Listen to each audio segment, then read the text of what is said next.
Fala pessoal, tudo bem por aí? Sejam bem-vindos e bem-vindas ao último episódio do Produto pelo Mundo em 2020. A gente vai parar por algumas semanas e no fim de janeiro a gente volta. Esse podcast nasceu agora em junho desse ano e esse aqui já é o 14º episódio e eu quero agradecer a todos que vêm nos acompanhando até aqui. Tem sido muito legal fazer o podcast e receber todas as reações que vocês mandam pra gente. Acho bacana compartilhar com todos que 89% dos ouvintes estão no Brasil e os demais distribuídos em 43 países diferentes. Desde quando foi lançado, o podcast já foi notícia na newsletter do The Brief, que aliás eu gosto bastante, e também começou a fazer parte das listas de melhores conteúdos de produto que várias pessoas têm publicado por aí. Espero que em 2021 a gente consiga continuar evoluindo para criar ainda mais conteúdo bom para todo mundo que segue a gente por aqui. Para fechar essa temporada, a gente recebe o Data Product Manager do Miro, direto de Amsterdã, Felipe Leite. Seja bem-vindo, Felipe.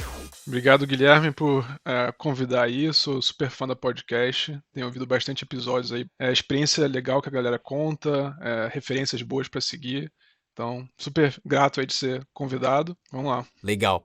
Cara, você é formado em Engenharia da Computação, começou a carreira na área e quando entrou na OLX em 2017, você atuou primeiro como engenheiro de dados. Um pouco mais de um ano depois, você migrou para produto na própria OLX, até que decidiu se mudar para Amsterdã para trabalhar no Miro. Conta pra gente como é que foram essas transições até chegar em produto e como é que elas te ajudam hoje.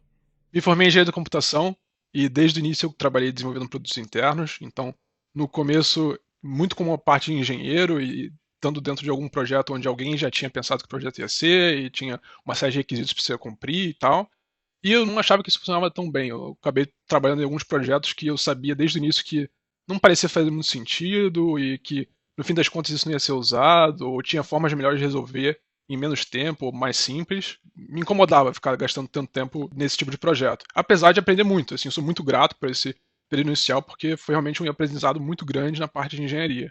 E aí, um dia, quando eu estava trabalhando nesse formato, eu vi que um professor meu da PUC saiu da Microsoft, era diretor da Microsoft e foi para a OLX como gerente de Big Data na época. E o que ele queria, né, montar na OLX, principalmente, era um time de experimentação, porque trabalhava no Bing, né, na Microsoft, e lá a experimentação era essencial para o desenvolvimento de produto. Tudo que eles subiam para produção era com um experimento, tinha uma grande série de métricas ali que foram validadas e não sei o quê. E ele sabia que isso era muito importante montar no OLX. E aí eu fui falar com ele e tal. Ele me chamou para entrar lá como engenheiro de dados, para montar o lado de cálculo de resultado do experimento e tentar centralizar como é que a experimentação era feita. Estava muito no início ainda na OLX. E aí eu entrei ali já nesse meio esquema, ó, tem esse projeto aqui que você precisa tocar, tem que fazer e tal. Mas eu já rapidamente vi que na OLX as coisas realmente funcionavam diferente. Então você tinha o time de produto, ali comecei a ter contato com os PMs, ver como é que a dinâmica funcionava e ter contato também com o PM do time, o Beluf, né, também grande aí com a galera de produto, Product Camp e tal. Fiquei trabalhando com ele um tempo, aproximadamente um ano. E nesse tempo o Beluf estava ajudando o time de experimentação e também vários outros times ali dentro, na OLX. E aí depois de um tempo debaixo dele, eu comecei a entender como é que as coisas funcionam e eu achei que fazia sentido eu começar a exercer aquele papel, porque eu estava começando a ter um domínio muito bom no tema de experimentação.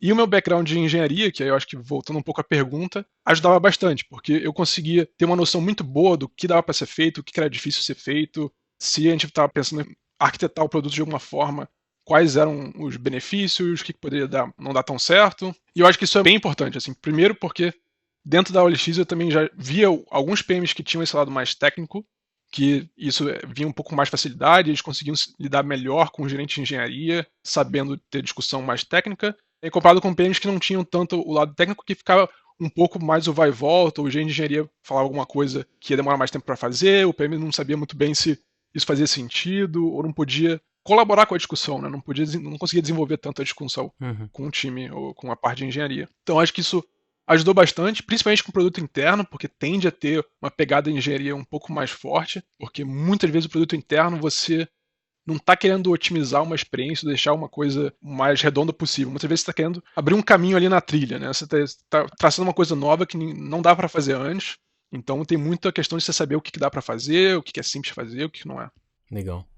Acho que a maioria dos ouvintes já deve conhecer o Miro, mas de qualquer forma é legal falar que vocês têm mais de 10 milhões de usuários e a empresa foi fundada em 2011.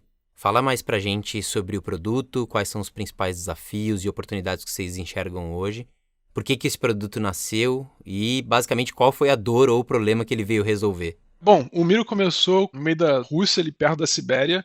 Então, os fundadores, eles eram designers e trabalhavam numa empresa, trabalhavam como consultoria de design ou faziam alguns serviços para outras empresas. E eles estavam frustrados com a experiência deles, né, desenvolvendo coisa com o whiteboard físico e achavam que seria muito mais fácil para eles colaborarem com os clientes deles se eles pudessem construir isso virtualmente e ter um espaço onde eles pudessem colaborar virtualmente com os clientes. Então, basicamente, o produto nasceu para resolver uma dor própria dos fundadores e começou aos poucos, digamos assim, né? Porque, primeiro, estava no meio da Sibéria, eles não estavam no meio do Vale do Silício, um negócio superaquecido.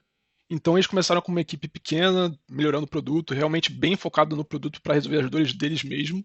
Até que chegou um momento que eles viram, caramba, realmente isso aqui está funcionando tão bem que eu acho que faz sentido a gente começar a abrir essa empresa e começar realmente a vender esse produto e tentar escalar esse negócio, porque realmente chegou num nível que eles viram que não tinha players que tinham uma experiência tão boa. E a empresa ficou, acho que os primeiros 4, 5, 6 anos muito focadas no produto, não expandindo tanto a parte de vendas, não expandindo tanto a parte de dados. Então eu vou chegar na parte do desafio atual, eu acho que um dos principais fatores para ter tanto desafio em dados, né, no Miro hoje em dia. Hoje, por exemplo, a gente não tem ainda nenhum produto de dados voltado para o usuário. Você não vai ver nenhum analytics no Miro, você não vai ver nenhum algoritmo de recomendação, uma busca super esperta, nem nada disso. Então a gente está começando a tocar essa parte, e assim como a parte de dados, a parte de vendas, a parte de marketing, também são muito ainda no início da fase dentro da empresa, enquanto a parte de produto, de design, de engenharia e de customer success, né, contato com o usuário e tentar entender tipo, o que não está legal para os usuários, o que a gente precisa melhorar ainda. Isso é uma parte que também nasceu bem no início. O desafio atual agora, eu acho que é lidar com essa demanda incrível que surgiu com o Covid. A empresa realmente, eu acho que internamente a gente escuta, não tem muito como verificar isso, porque tem muita empresa que não tem isso aberto, mas que o Miro é a empresa que cresce mais rápido dessa mesma escala. E a gente, hoje, o maior desafio realmente é lidar com tanta gente querendo fechar negócio com a gente, querendo fechar contrato, o produto tendo que atender uma quantidade 4 vezes mais, 5 vezes mais do que aguentava no início do ano. Então está muito uma fase de preparar para essa escala nova e refazer muita coisa que já existia. E em termos de monetização, não é o que está sendo mais preocupante no momento. A gente está querendo muito mais expandir o uso mesmo, porque o que a gente vê é que esse é um mercado que está, obviamente, muito aquecido. Então tem vários players entrando nisso, tem várias das grandes empresas tentando chegar para esse lado. Então a gente tem Figma, que é um dos grandes designers, chegando para esse lado também. A gente tem Microsoft, Google, tentando montar alguma coisa nesse sentido, ou melhorar o produto que já existem. E o que a gente está pensando agora é que o Miro é um produto que é bem flexível, você consegue fazer muitas coisas diferentes, né? Então a gente vê a galera fazendo board games no Miro, a gente vê a galera fazendo storyboard para jogos ou para filmes, fazendo apresentação, em vez de PowerPoint, usar o Miro, a gente faz isso. Eu acho que ninguém usa slides internamente, é só dentro do Miro mesmo. Só que a gente sabe que a experiência para esses use cases específicos não é da melhor. Então, se você for para um produto que é especificamente sobre apresentação, você vai ter uma experiência melhor. Então, o que a gente está tentando fazer é começar a poder você customizar o Miro. Se você quer fazer a apresentação, vai ser o melhor produto para fazer a apresentação. Se você quer fazer storyboard, também vai ser o melhor produto para fazer storyboard. Então, esse é um pouco o que a gente tem em mente e está tentando atingir. E, obviamente, priorizando para os use cases que têm maior potencial hoje em dia. Então, por exemplo, workshops, reuniões. Então, hoje você tem uma experiência ainda muito quebrada em reunião com Zoom, Miro, compartilha a tela aqui, peraí, o áudio tá cortando, não sei o quê. Então, esse é um potencial, não sei o quanto a gente vai, de fato, explorar, mas a gente sempre vê se tem uma coisa simples que a gente possa mudar para deixar a experiência um pouco melhor. Antes da gente gravar o episódio, Felipe, você comentou que chegou para montar um time de experimentação, mas que logo notou que vocês tinham temas para serem resolvidos antes de dar esse passo. Hoje você tem uma atuação bem forte com engenharia de dados e está organizando a implantação de uma ferramenta para justamente experimentação. Conta mais sobre os seus desafios atuais e como é que tem sido o seu dia a dia desde que você chegou. Eu entrei no Miro realmente para a ideia, né, durante meus papos iniciais com a galera do time, era para eu entrar para tocar a experimentação, vindo com a minha experiência da OLX. Mas é realmente assim que eu entrei, comecei a ver que, caramba, tinha muita coisa do lado de dados que a gente precisava organizar ainda. Porque minha experiência na OLX também teve um pouco disso, né? Eu entrei ali para resolver a experimentação, mas ao longo do primeiro ano, ali do segundo ano, tinham várias coisas que eu vi que se a gente tivesse feito um trabalho melhor no início, se a gente tivesse resolvido no início, todo o ciclo de implementação teria sido mais fácil.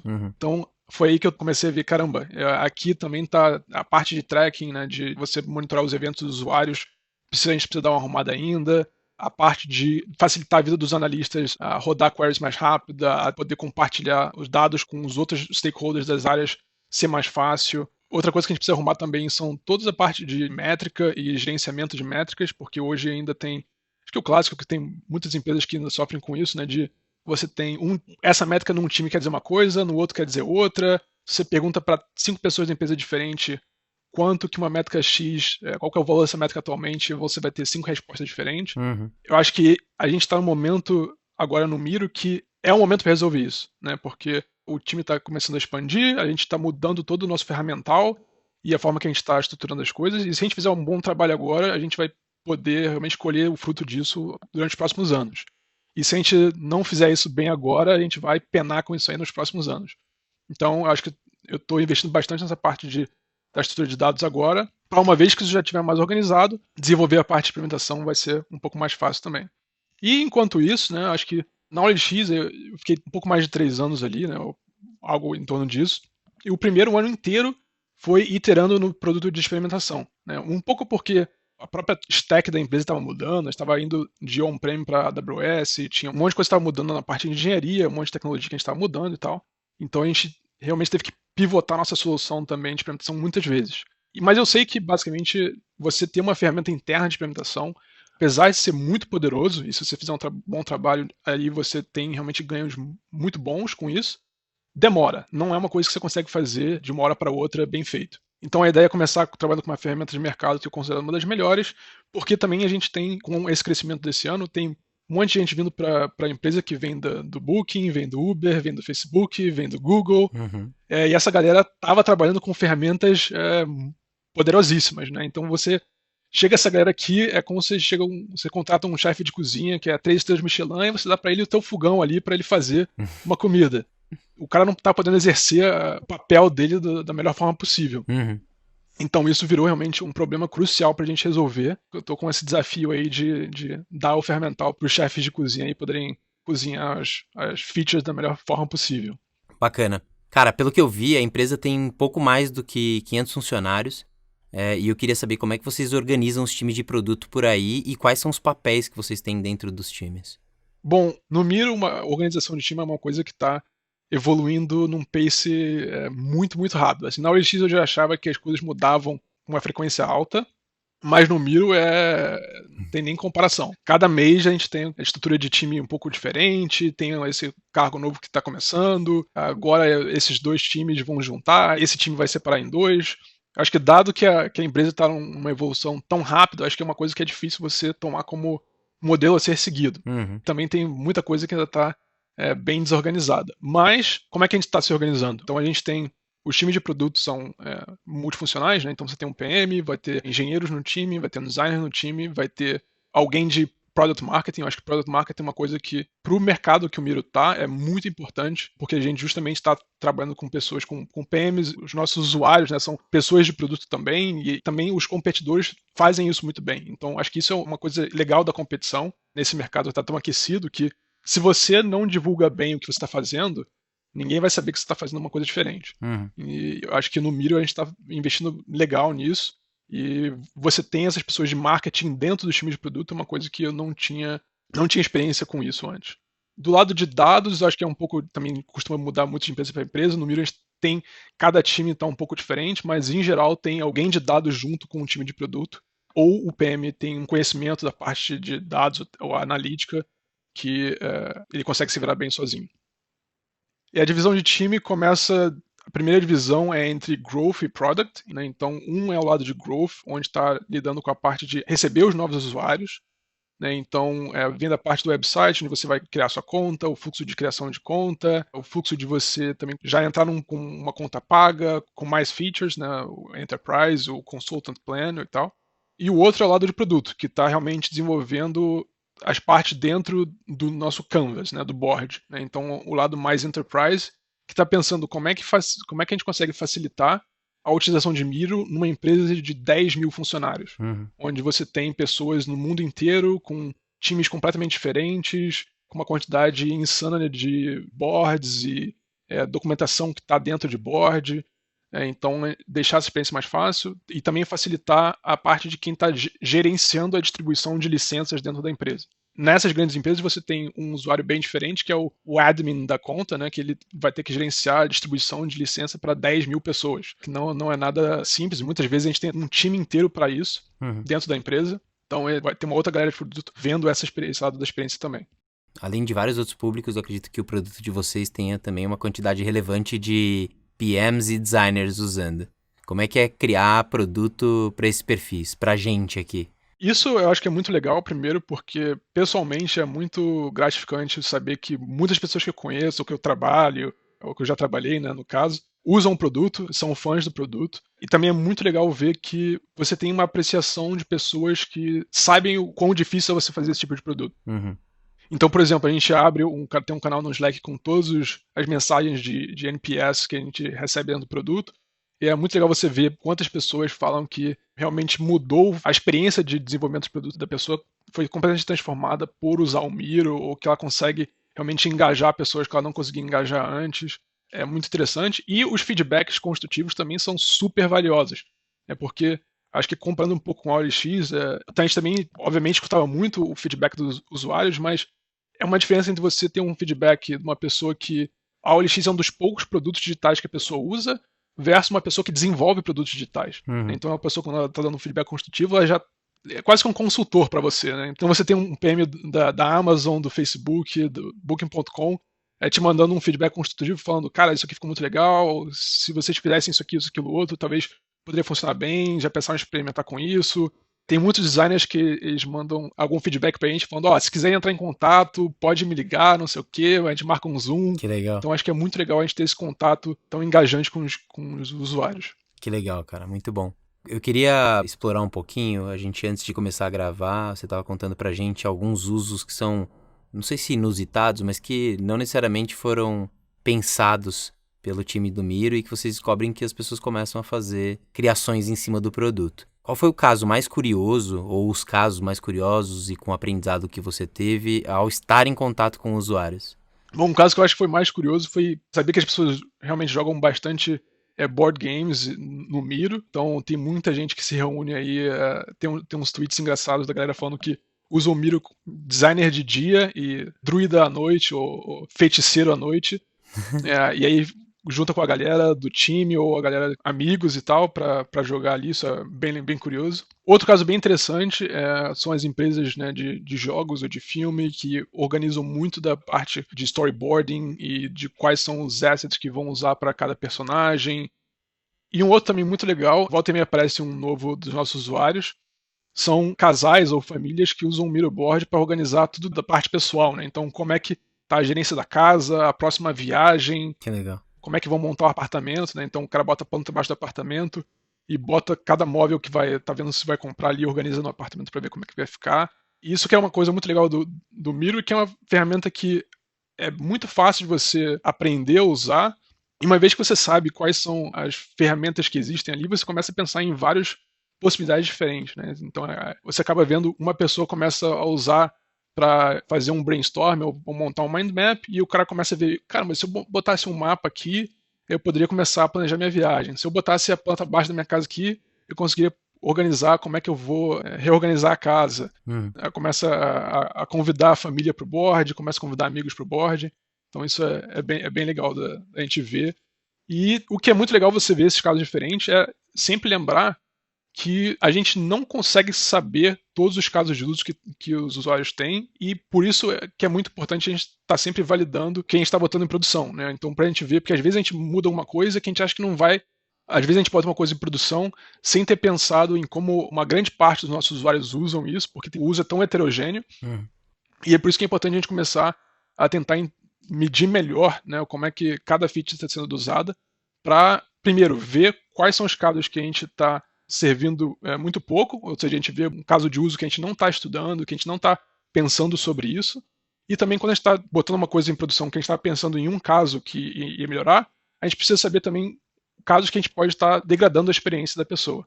Por isso que a gente tem que ficar sempre atento a como é que as pessoas estão usando e tentar ver o quão relevante isso é, ou seja, quanto por cento da nossa população tá fazendo esse tipo de uso também. Bacana.